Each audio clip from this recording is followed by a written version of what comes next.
ng salita ng Panginoon. At masaya din ako kasi kanina, pagpasok ko kanina, pag-start ng praise worship, sobrang blessed ko na makasama kayo sa pagpupuri sa Panginoon. It was a great experience. Ang sarap niyong kasama sa praise worship. Palakpakan natin ang Panginoon.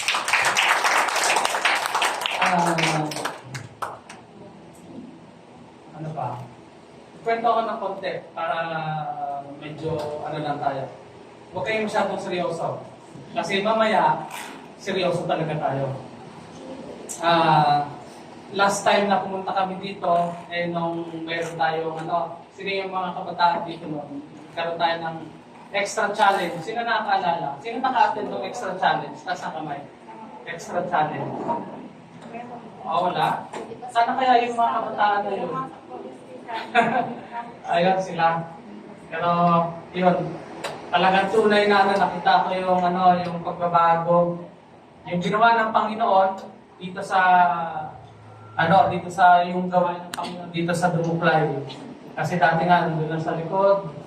Ngayon, mas maganda na, mas malaki. Amen?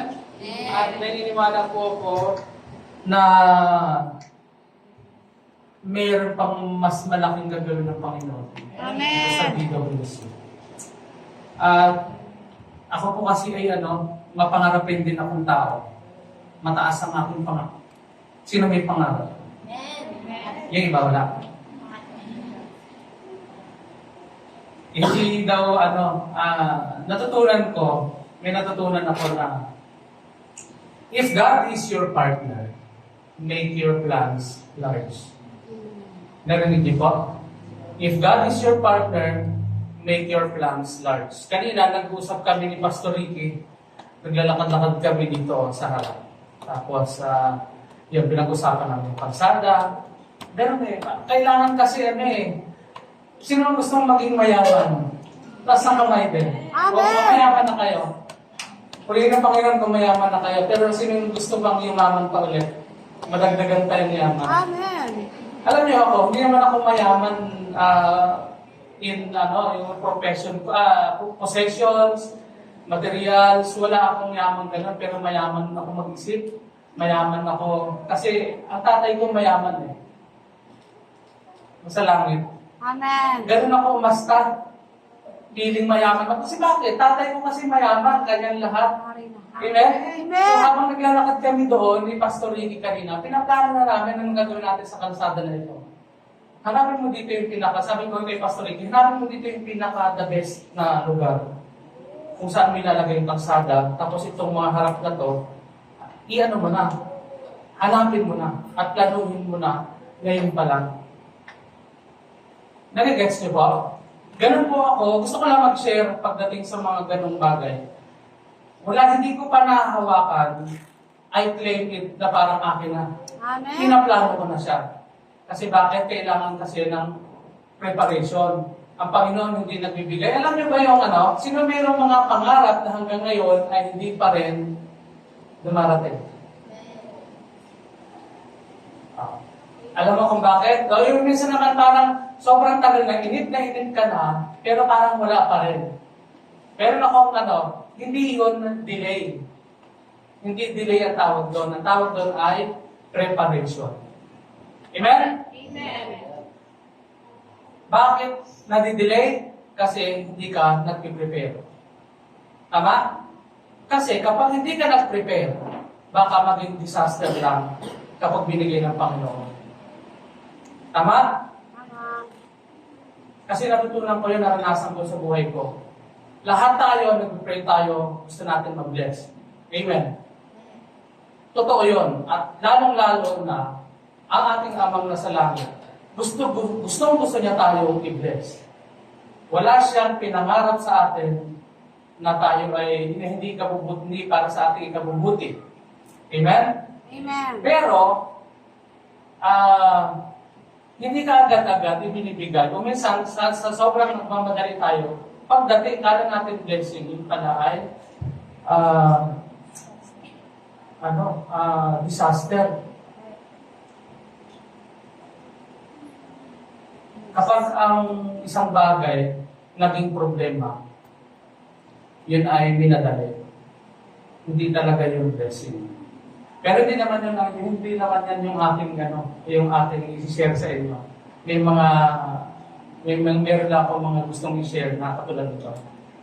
Pero sobrang grabe yung revelation ng Panginoon ngayon, hindi lang sa inyo, kundi sa amin doon sa Mindoro, hindi lang sa tingin ko buong mundo. Itong message ng Lord. Kasi nagkukwentuhan kami kahapon, kagabi, at lahat ng pastor na namimit ko, ang pinag-uusapan is about the harvest. So paano kaya problema? Alam niyo bang matagal ng problema itong harvest na ito? Sino pa yung mayroong mga farm o yung kailangan ba ng mga harvest? Sino yung meron? Wala. Paano natin maintindihan ito?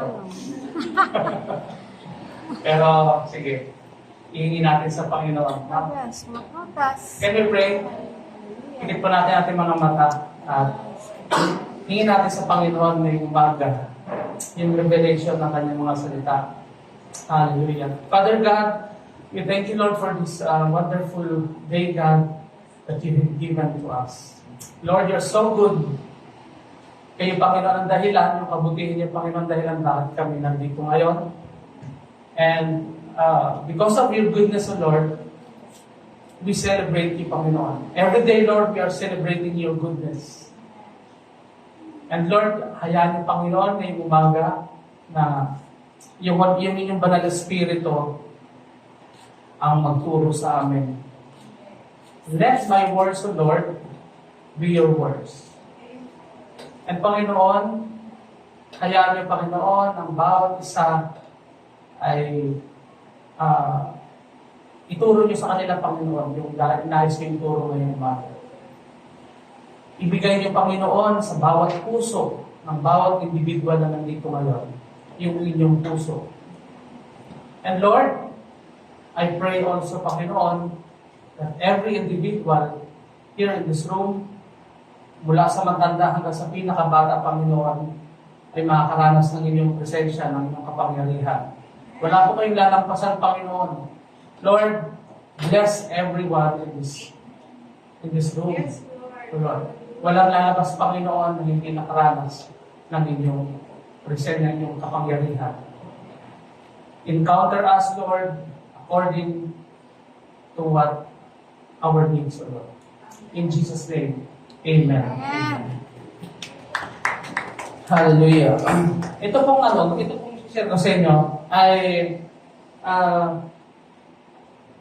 ilang beses ko na nitong lately.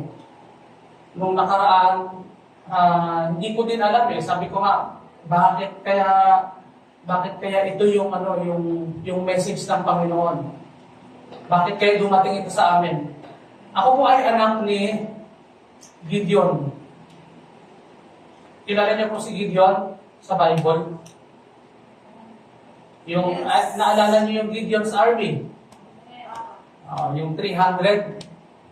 Meron po tayong sa Mindoro, meron tayong tinatawag na meron po kaming campaign or discipleship campaign na ang title ay nung nakaraang anniversary namin, July, dun sa church natin sa Palayan House of Worship, nitong July, ang title po, ang tema po ng anniversary, 18th year anniversary is Disciple as we go for 300.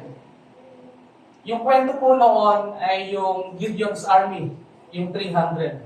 Kung maalala nyo, si Gideon ay siya yung nag-lead dun sa mga army kung saan ipinanalo ng 300 soldiers against 100,000 plus na mga kalaban ng Israelites. So yun ang mensahe ng Panginoon, hanapin yung 300 solid and dedicated committed soldiers to win God. Lalong-lalo na sa panahon ngayon. Ito, passion for the harvest. Napakaganda po nung tema. Passion for the harvest. Ano bang Tagalog ng passion? Yung, sige nga, medyo kailangan natin ng interaction. Passion, yung sobrang alam, mas matindi pa sa yung pagmahal mo isang bagay, di ba? Pagka-passionate ka sa isang bagay, hindi mo na kailangan ng may mag-utos sa'yo, hindi mo kailangan ng kung anong dapat mong gawin kasi ikaw, pag passionate ka sa isang bagay, ikaw maghahanap ng paraan para mapaganda yung ginagawa mo at kahit na walang nakakakita sa'yo, walang nagbabantay sa'yo, ginagawa mo yung ginagawa mo. Amen? Amen. Ako po, ito po ay parang testimony. May preaching na mayroong testimony. Ako po ay, sabi nga nung aking pinsan, ako ay nag-serve sa military, sa Air Force, ng 6 years from 2004 to 2010. Pero ako ay ang school ko, nagtapos ako ng college, aeronautical.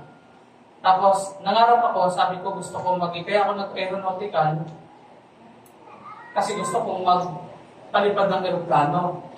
So, pumasok ako sa Air Force.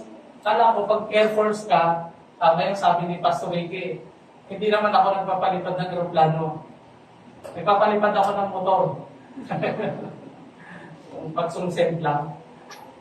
Pero, yun nga, malayo, no? Aeronautical sa Air Force. Pagdating sa Air Force, unang assignment ko dito sa Quezon, 1 year po ako dyan, ikot-ikot, pakit-akit sa mga bundok, ganun-ganon. Tapos after a year, kunin ng Panginoon, buti nilipat ako sa opisina sa Clark Air Base, at nagamit ko yung aking talent na sa music, at pumasok ako sa Air Force Band. So yun naman ang aking ang layo din. Pero, alam niyo ba, sa lahat ng aking, kung saan ako napupunta, I do it things passionately. Ginagalingan ko lagi. Hindi dahil sa nagmamagaling ako, kundi dahil nandun ako eh. Kailangan kong galingan, kailangan kong gawin yung mga bagay passionately. At hanggang ngayon, hanggang sa wala na ako sa serbisyo, meron naman akong maliit na pinagkakitaan.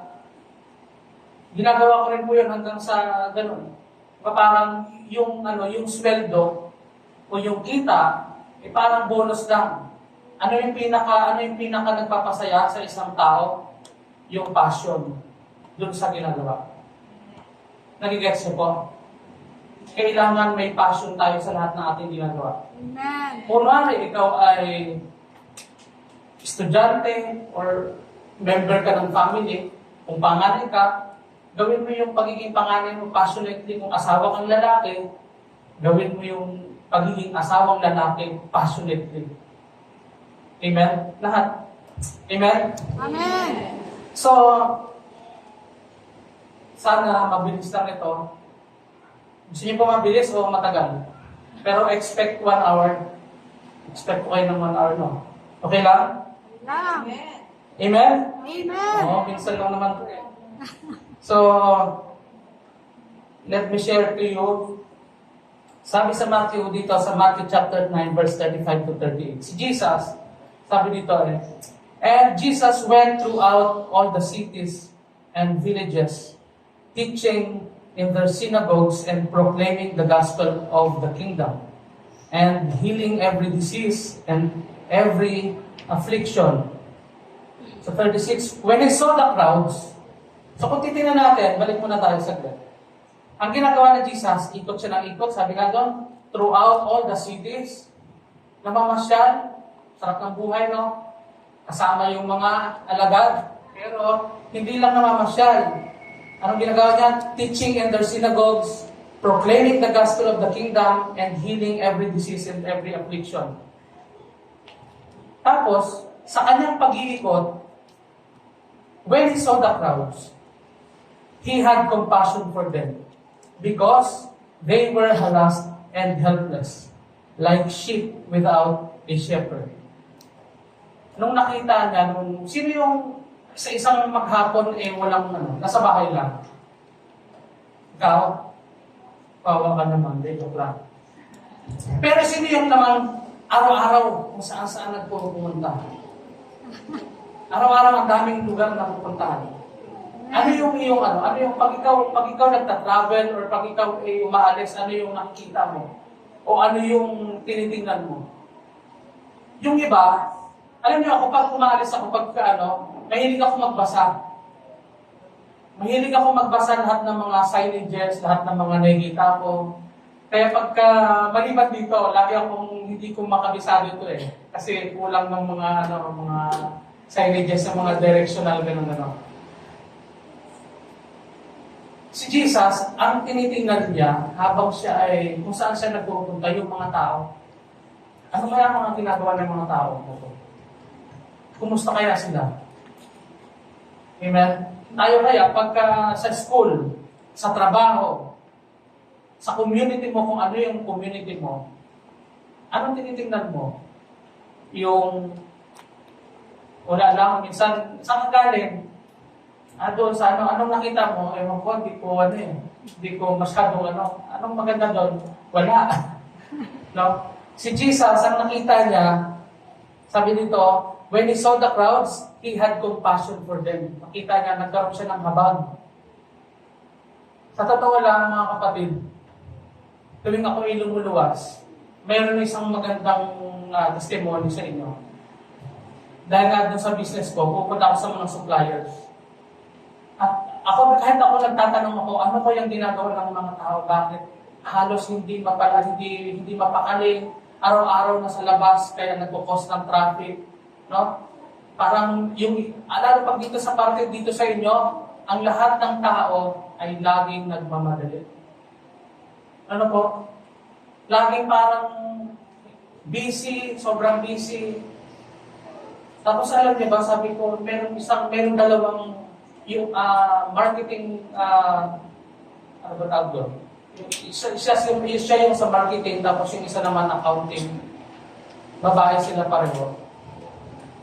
Tapos nung habang inaayos nila yung order ko, biglang kasi nalaman nila na pastor ako, bigla sila nagtanong. Yung pala, grabe yung kanilang problema.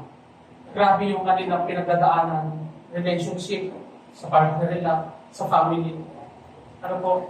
Doon ako sabi ko, itong mga taong ito, ang dami-dami, kailangan nila ng tulong natin, ng mga Kristiyano. At yun yung nakita ni Jesus. Sabi dito, when he saw the crowds, he had compassion for them because they were harassed and helpless, like sheep without a shepherd. Parang mga tupa daw na walang pastol. Pag walang nangangalaga. Amen? Pag walang nangangalaga sa kahit sa mga hayop, sa halaman, sa isang bagay, kapag walang nangangalaga, napapaniwala. Amen? Amen. So yun yung nakita ni Jesus, naawa siya. Kaya sabi niya sa mga alagad, ito yung next verse. Sa verse 37, sabi ni Jesus, then he said to his disciples, parang ganito yan Nakikita niyo yung mga tao? Parang ganito, sabihin ko sa inyo. Nakikita mo sa kapitbahay mo, yung pamilya mo, nakikita mo ba? Sino yung nandito ngayon, hindi pa kasama yung pamilya o mahal sa buhay? Nakikita mo sila? Parang ganito yan. Sabi ni Jesus, the harvest is plentiful, but the laborers are few. Napakaraming anihin, aso, konti yung mag-aani. Therefore, sabi ni Jesus, therefore pray earnestly to the Lord of the harvest to send out laborers into His harvest. Kaya sabi ni Jesus, kaya, humingi tayo dun sa Lord of the harvest, kung sino yung may-ari. Sino bang may-ari ng lahat? No? To send out laborers into His harvest. Alam niyo po ngayon, sobrang dami ng Kristiyano. Totoo po yan. Tanungin mo lahat, pag sa labas, Kristiyano yan. Pero ang tanong ngayon, 6 years DWC. Ang tanong, are you a Christian or a disciple? Ito yung pag-uusapan natin ngayon. Ikaw ba ay sa iyong 6 years dito sa Dumocray Worship Center, ikaw ba ay Christian or disciple? Malaki po yung pagkakaiba ng pagiging Kristiyano at pagiging Amen. disipulo. Hallelujah. At ang kailangan ngayon, at noon pang problema pala ito ni Jesus, ang kailangan ngayon ay laborers or mga harvesters. Sobrang lawak ng anihin.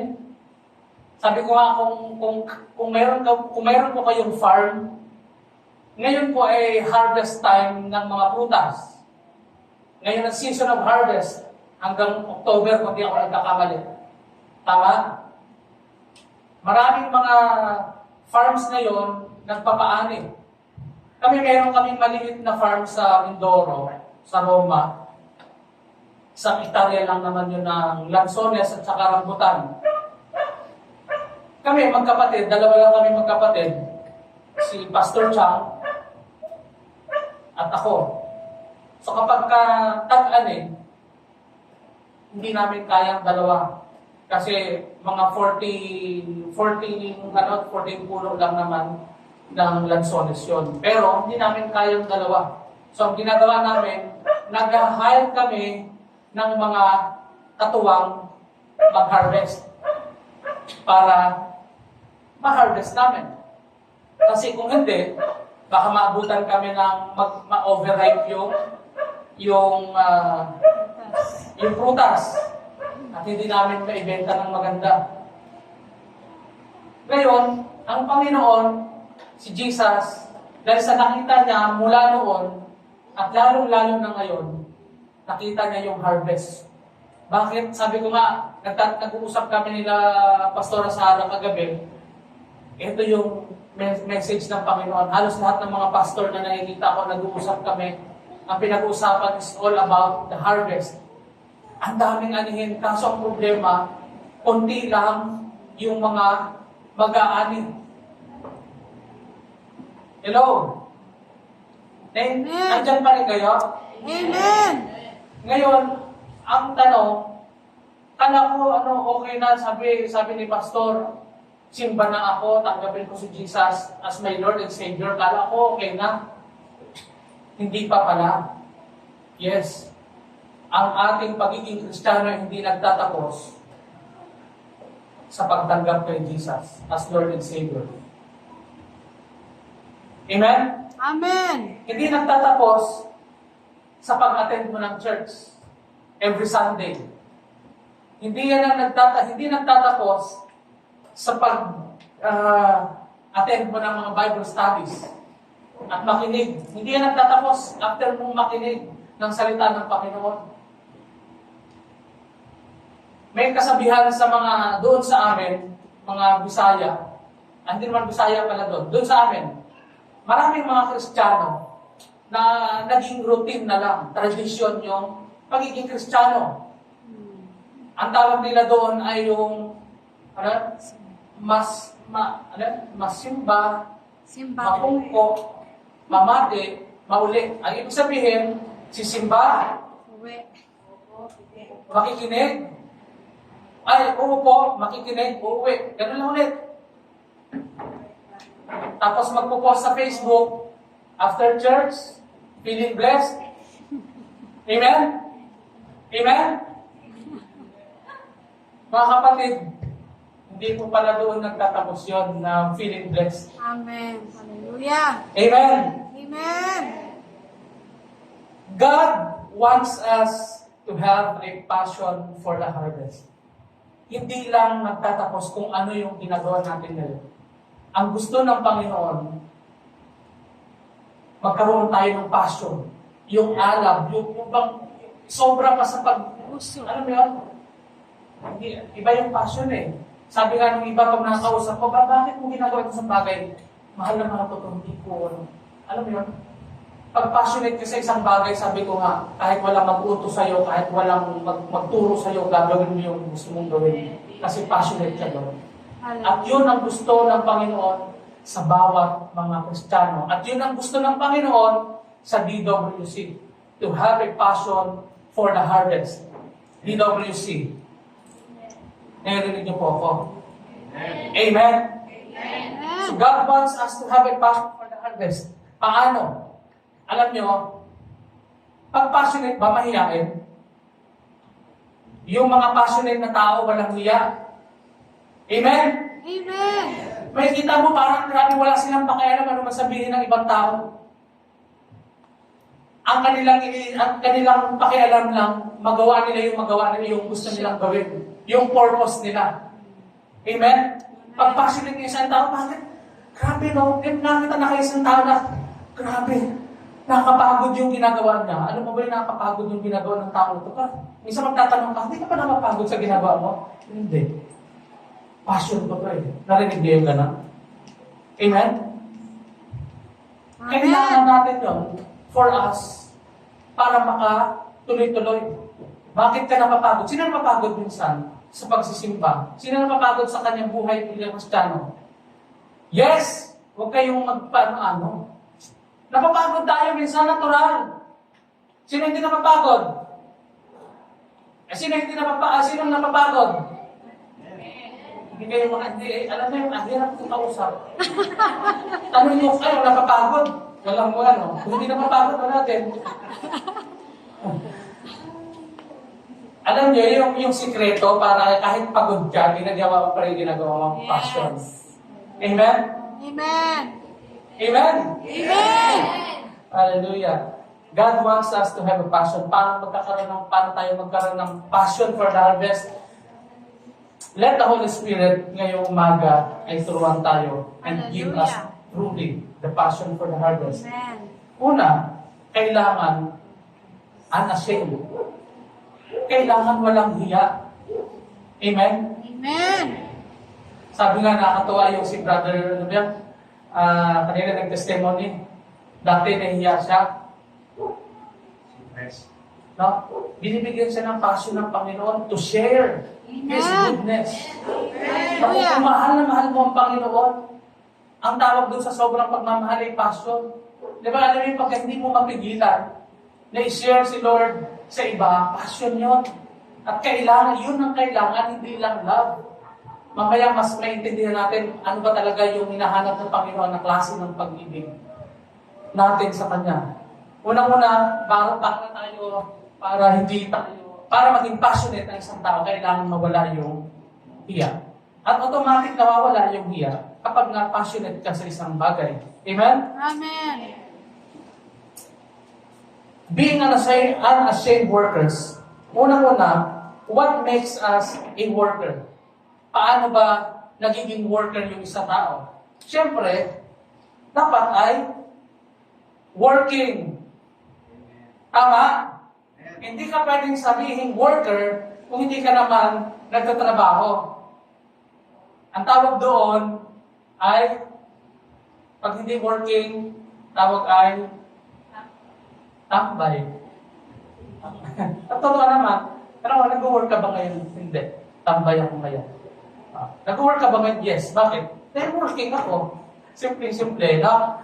Pag sobrang daling intindihin, paano ko ba ito yan? Sabi sa Proverbs chapter 14, verse 23, basahin natin sabay-sabay. 1, 2, ready, go. All hard work brings a profit, but mere talk leads only to poverty.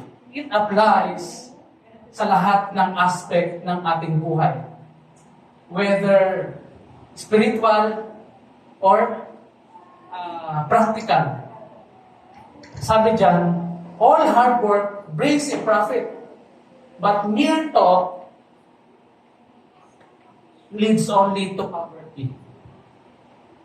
Sa spiritual, hindi pwedeng amen, amen lang. Amen? O, humina yung amen mo. Kailangan yung amen natin, sinasamahan natin ng, pag sinabi mong amen, you agree doon sa sinasabi ng Bible, na sinasabi ng Panginoon. So kapag nag-agree ka, gagawin mo yung sinasabi ng Bible. Amen? Amen. Amen. So, sabi din sa 2 Timothy, chapter 2, verse 15, do your best. Do your best to present yourself to God as one approved, a worker who does not need to be ashamed. Sabi dyan ni Apostol Pablo kay Timothy. Si Timothy ay disciple ni Apostol Pablo. At ito din yung sinasabi sa atin ng Panginoon, do your best to present yourself as one approved, a worker who does not need to be ashamed, and who correctly handles the word of truth. Isa sa mga ako dati sobrang kahit sino naman dumaan sa ganitong stage. And pwedeng ngayon nandito ako sa stage na ito na nahihiya kang mag-share ng gospel. Yes. Tama? Kasi ang dating sa iba, corny. Amen? Amen. Sasabihin sa iyo, nung katrabaho mo, nung classmate mo, lalo, di ba? Ang banal mo naman. Tama? Tama. Ayaw mong tawagin banal. Ano gusto mo? Ang sama-sama mo talaga. Ayaw mo din. Di ba? Pero sabi ng Panginoon, sa atin ngayon, a worker who does not need to be ashamed and who correctly handles the word of truth. Amen? Amen.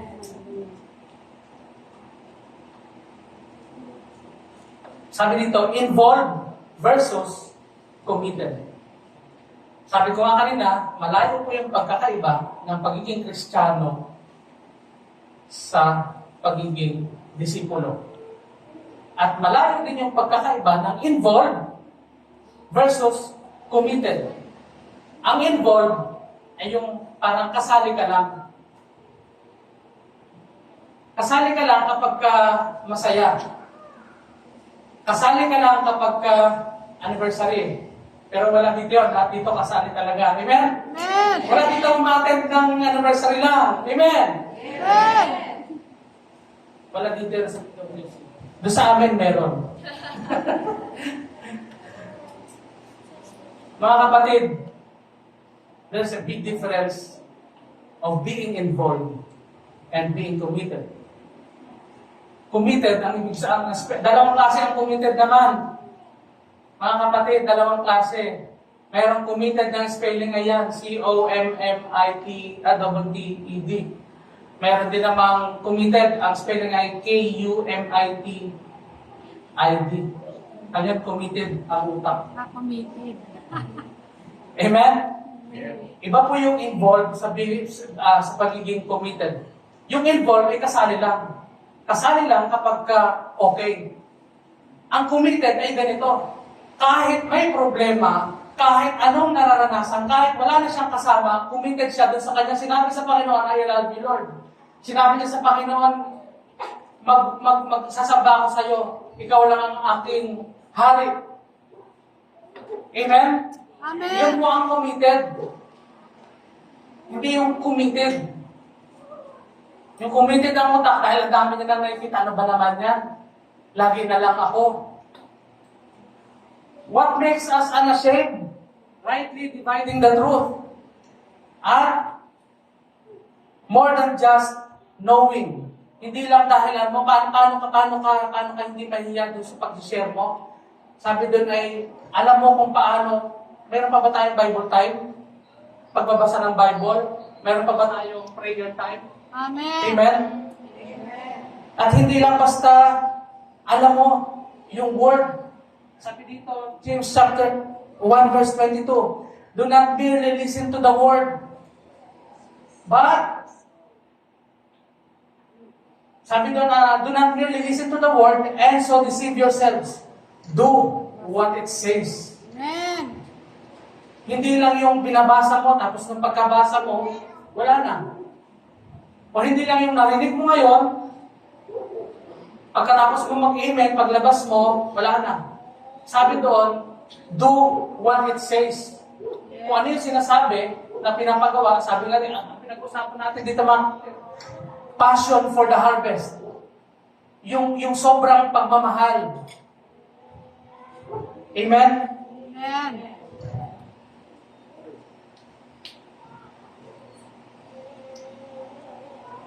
At sabi din dito sa Matthew chapter 7 verse 21 to 23. Ito yung pinaka masakit na katotohanan, mga kapatid. Sabi ni Jesus, not everyone who says to me, Lord, Lord, will enter the kingdom of heaven, but only the one who does the will of my Father who is in heaven. Hindi pala lahat ng... Meron akong nabasa sa Facebook, sinare ng isang sabi ng isang tao, ako, kahit hindi ako pala simba, may kinikilala naman akong Diyos. Meron doon sa katabi naman, sabi din ni Satanas, oo, kilala ko din ng Diyos. Hindi rin ako nagsisimba, kalila ko din ng Diyos, natatakot pa nga ako. Minsan ganun eh. Okay na ako, basta importante, kilala ko ang Panginoon. He is my Lord and Savior. No, pero sabi ni Jesus, not everyone who says to me, Lord, Lord, will enter the kingdom of heaven, but only the one who does the will of my Father who is in heaven. Ano ba yung will ng Father? Mamaya, kita natin. Many will say to me on that day, Lord, Lord, did we not prophesy in your name and in your name drive out demons and in your name perform miracles? Ito yung matindi. Sabi ko kanina, hindi natatapos dun sa pag-atid natin, church. Hindi na natapos dun sa pagsayaw mo kanina sa praise and worship, na umiyak ka, na sumigaw ka ng malakas. Pero hindi ko sinasabi na hindi maganda yon. Napakaganda nun kasi that is our expression of gratitude. Expression ng adoration natin sa Panginoon. Pero mga kapatid, ang katotohanan hindi lang doon. Hindi lang yun ang gusto ng Panginoon. Amen. Hello? Hindi lang doon natatapos. Nasabi ng Panginoon, darating ang panahon, ang araw na yun, magsasabi sa akin marami, sabi ng Lord, we not prophesy in your name, and in your name drive out demons, and in your name perform many miracles. Lord, ang dami kong ginawang mga miracle, ang dami kong mga ginawa. Pero ang sasabihin ng Panginoon, you evildoers, hindi pa rin yun. Kasi ang pinakagusto ng Panginoon, sabi dito, then I will tell them plainly, I never knew you. Away from me, you evildoers. So ibig sabihin, hindi lang pala yan. Ang mas kailangan ng Panginoon, yung pag-ibig natin, yung pagmamahal natin sa kaluluwa. Sa harvest. Amen? Amen.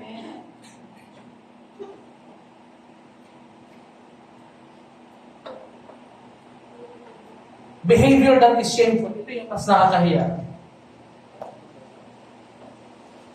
Marami sa atin, sabi ko nga, habang nagkukwentuhan kami kagabi, kami din dumaan kami sa stage o sa church namin na parang plain na lang.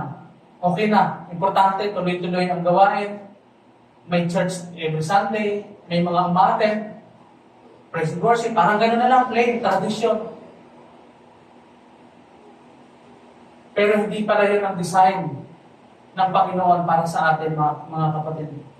Hindi ito ang design sa atin, yung magsimba ka lang. Yes. Pero kailangan mo pa rin magsimba. Kasi doon tayo natututo, yung church ang ating training ground. Amen? Amen. So a church that does not work Paano daw malalaman na ang church na nag-work? Yung gano'n na lang, plain. Walang nakikreate na mga followers of Jesus. Walang disciple. Puro Christian lang. Attender lang. And not a member. Sino pong member dito? Taas ang kamay. Ano kayo dito? Bisita lahat? Hindi nga po. Seryoso. Bisita lahat? Kung hindi kayo bisita, kung bisita kayo, kung may church kayo sa inyong church, member ba kayo doon? Sagot!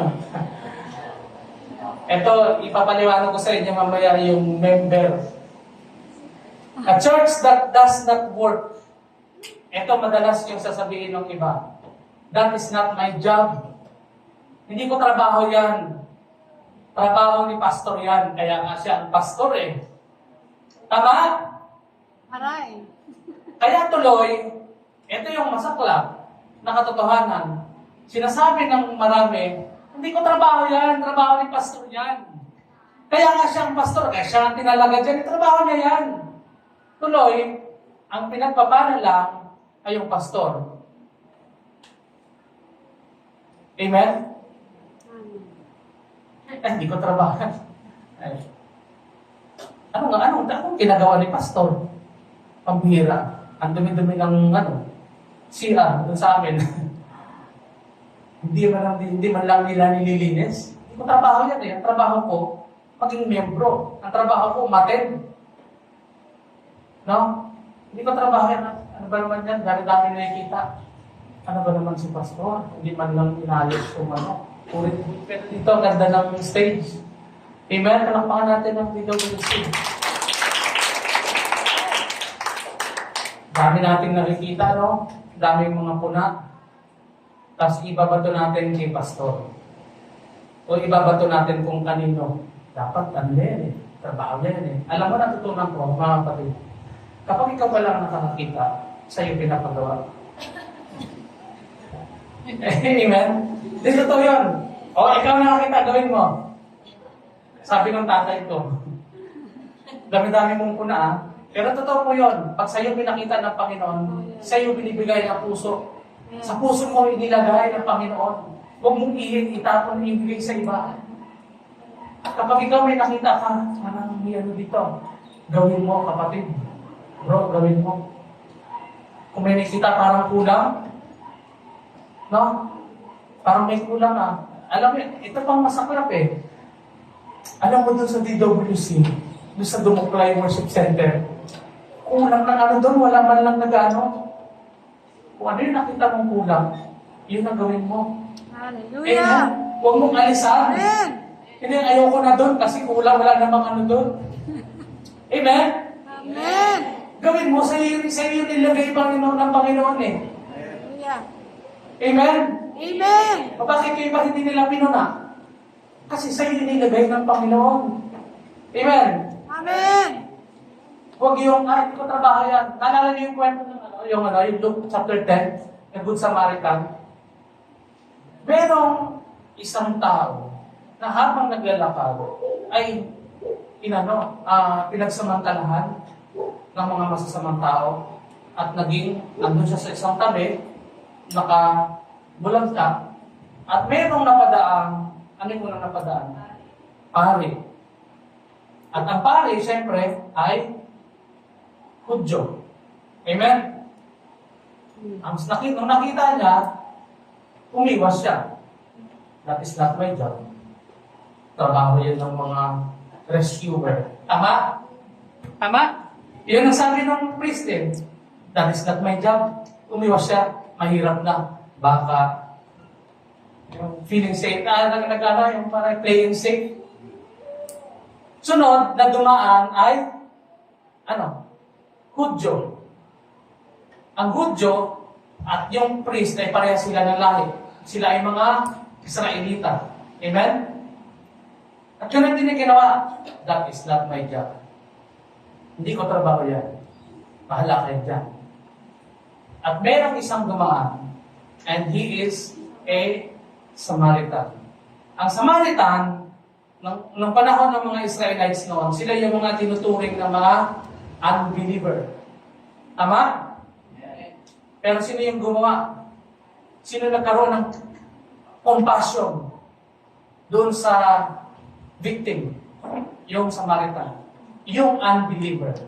Minsan, sa panahon ngayon, kung sino pa yung unbeliever, sila pa yung nakakagawa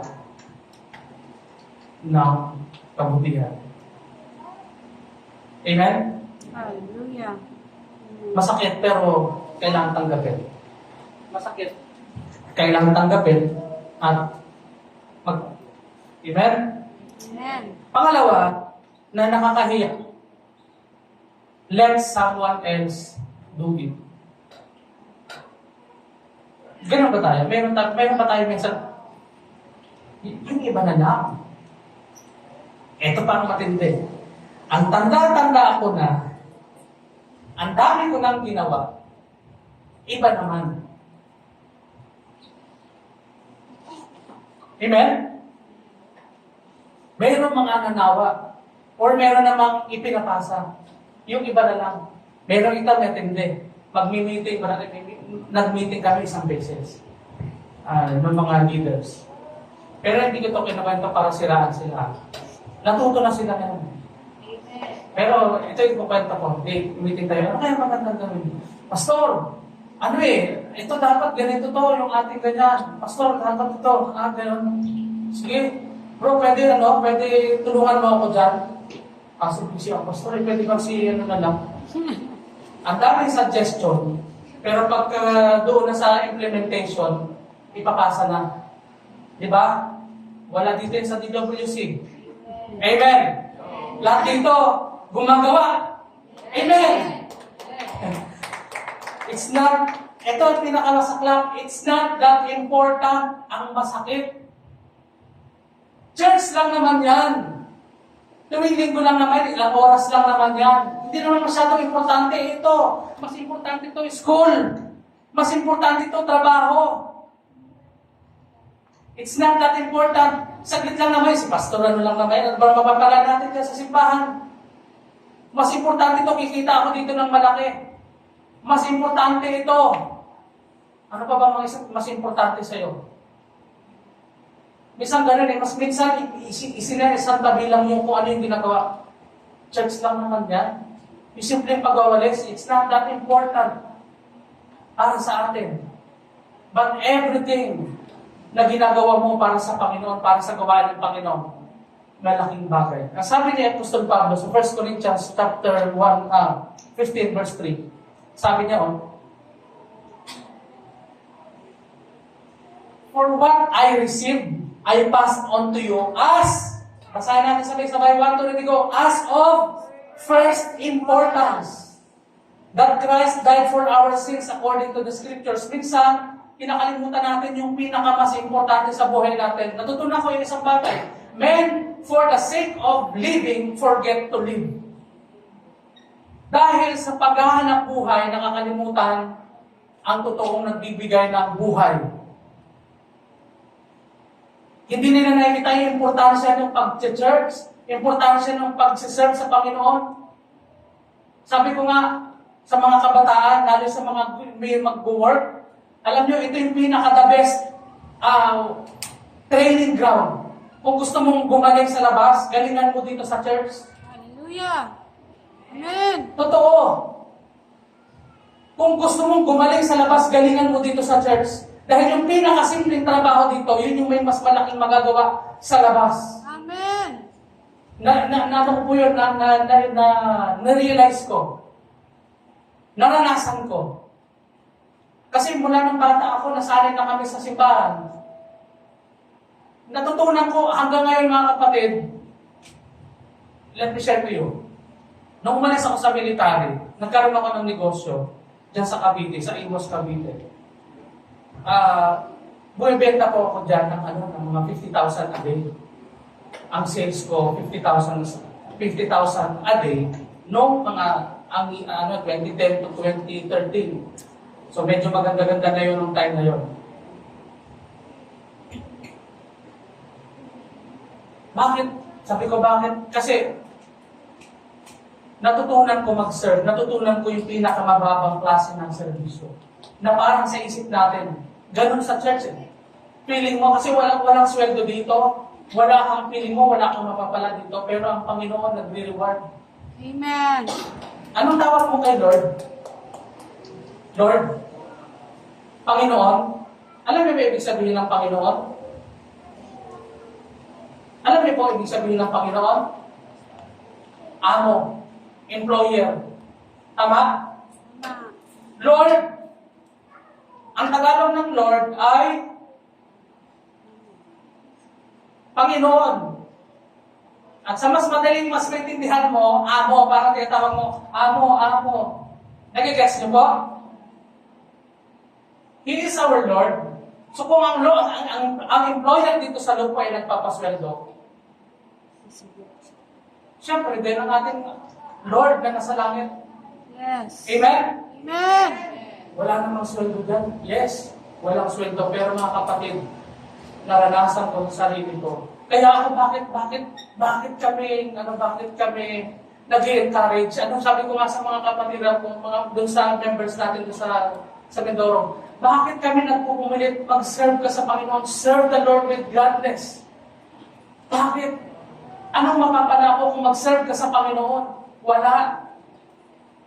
Pero ikaw meron kapag ginawa mo. Malaki. Yes. Naranasan ko. Naranasan kong maglingkod sa Panginoon at sinuwentuhan niya ako sobra-sobra pa sa kinikita ako noon 2010 to 2013. Amen. Ano yun? Yung buhay. Yung sobrang saya ko sa ginagawa ko ngayon, naglilingkod ka habang namamasyal ka. Amen? Amen. Sino yung gusto yung nagtatravel habang nagtatravel? Wala akong maisip eh. No?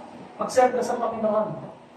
Hallelujah. With gladness. Yes. With passionate heart. Amen?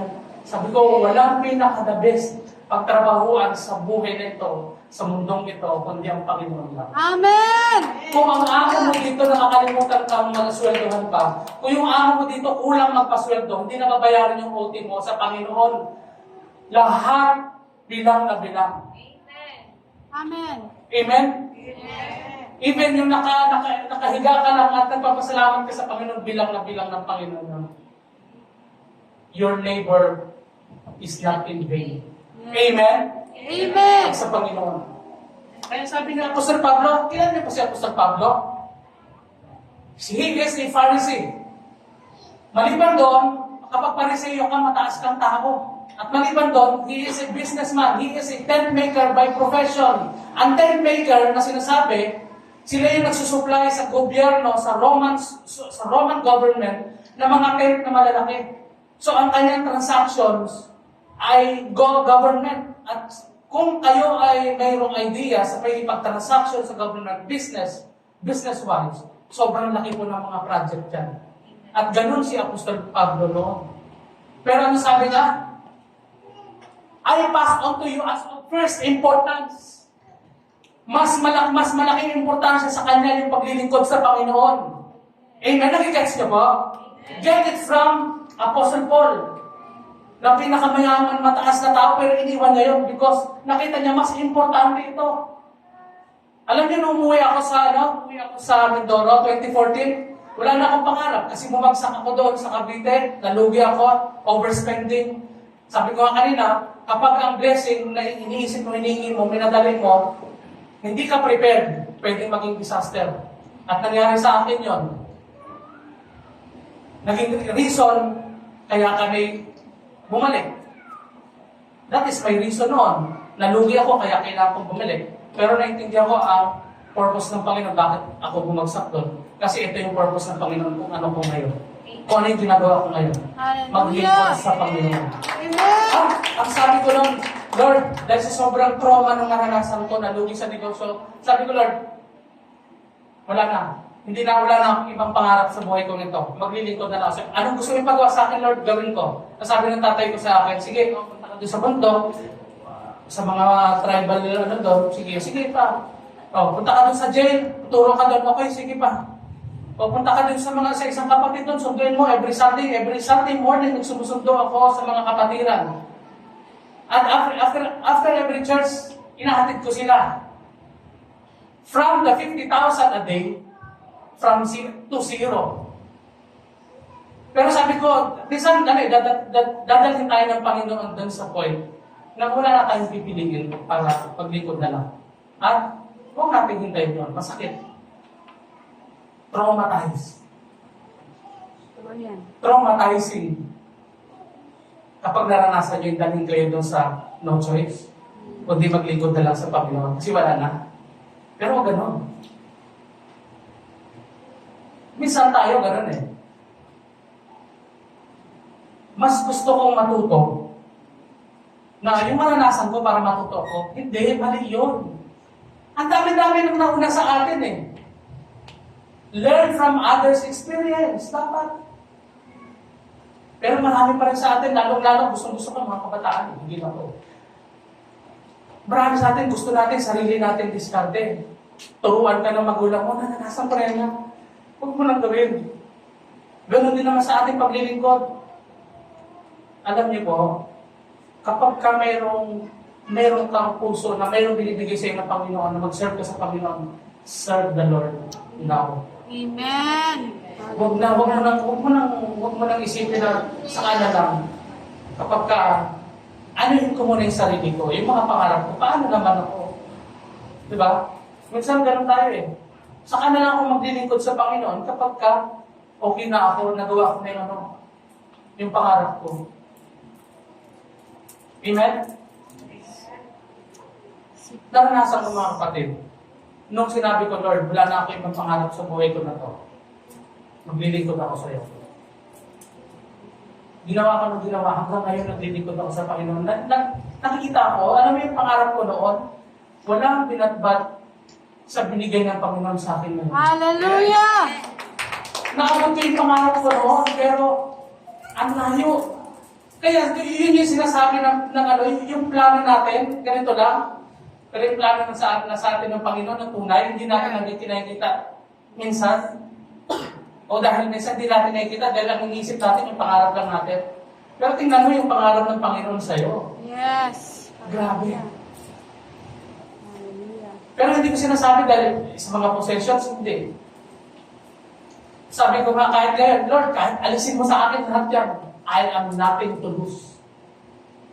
Dahil sabi ni Apostol Pablo, naranasan ko ng mawalan, naranasan kong managana. Pero kaya kong gawin ang lahat sa pamamagitan ng Jesus. Amen? Kahit gano'n eh. Ang pinakamasarap sa buhay ay maglingkod sa Panginoon. Walang iba. Naranasan ko na kasi. Naranasan ko magsundalo, maggawin yung lahat. Naranasan ko kunin lahat ng mga ko. Kaya nga naganda, overspending nga eh. Bili ako kung ano gusto kong bilhin. Pero walang tatapat sa kung ano yung buhay na meron ako ngayon dahil sa paglilingkod ko sa Panginoon. Amen? Amen. Give first importance yung ating passion sa Panginoon. Amen? Hallelujah. Next, I've done enough. Ito yung mga shameful behavior. Ang dami ko nang nagawa. Tama na, okay na ako. Sa Panginoon, mga kapatid, ang paglilingkod natin sa Panginoon, walang katapusan. Amen? Amen. Walang katapusan, walang retirement. Yes. Hallelujah. Yun talaga, walang retirement. Naalala ko yung aming lolo. Yung tatay nila, Tita Nene. Hanggang sa mamatayon, naglilingkod siya sa Panginoon. Hanggang ang yung pamilya niya. Ito sobrang gusto kong i-share po sa inyo yung sa aming pamilya.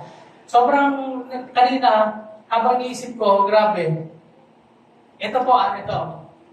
Gusto ko pong sa inyo yung family namin, sa Morante family. Puntahan niyo po ang bawat kami magpipinsan, lahat po kami may mga church na hinawakan. Hindi yan pinagyayabang, kundi sobrang sarap lang na, Lord, Hindi akala. kahit So, hindi akalain, no? Ang dami nating kung saan-saan. Ganun din, sinubukan namin yung sarili namin mga pangarap, pero walang bagsak kami doon sa paglilingkod sa Panginoon. At kaya nga sinasabi ko sa mga pinsan ko, maglingkod na tayo sa Panginoon.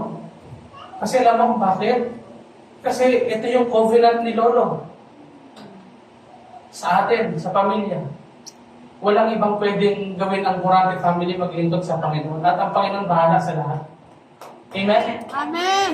And I want you to experience, I want your family to experience that experience. Gusto ko maranasan nyo din. Kung gaano kasarap, kung paano si Lord kung paano siya mag-alaga, kung anong klaseng Panginoon siya, kung anong klaseng employee siya. Alam nyo, hanggang ngayon, I consider myself as a worker. Yung ginagawa ko, trabaho ko sa Panginoon. So I'm always expecting. Nag-expect ako lagi sa Panginoon. Kasi nagtatrabaho ako eh. Ngayon, kung hindi ka nagtatrabaho, alam nga naman, saan ka nakakita hindi nagtatrabaho, sumusweldo? Meron bang ganon? Wala. Nag-gets nyo? Sobrang simpleng intindihin eh. Paano kayo bless ng Panginoon? Wala ka namang ginagawa. Amen? Amen! Amen. I've done enough. Sabi sa Revelation chapter 2 verse 10, do not be afraid of what you are about to suffer. I tell you, the devil will put some of you in prison to test you. And you will suffer persecution for 10 days. Be faithful, even to the point of death, and I will give you life as your victor's crown. Alam niyo, mga panahon, ang mga persecution ay grabe. Diba? Yung mga Kristiyano ginagawang yung street lights. Alam yan? Ginagawang street lights ang mga Kristiyano noon.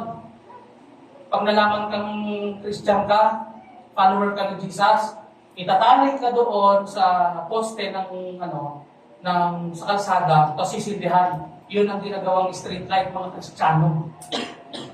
Grabe, no? Tama?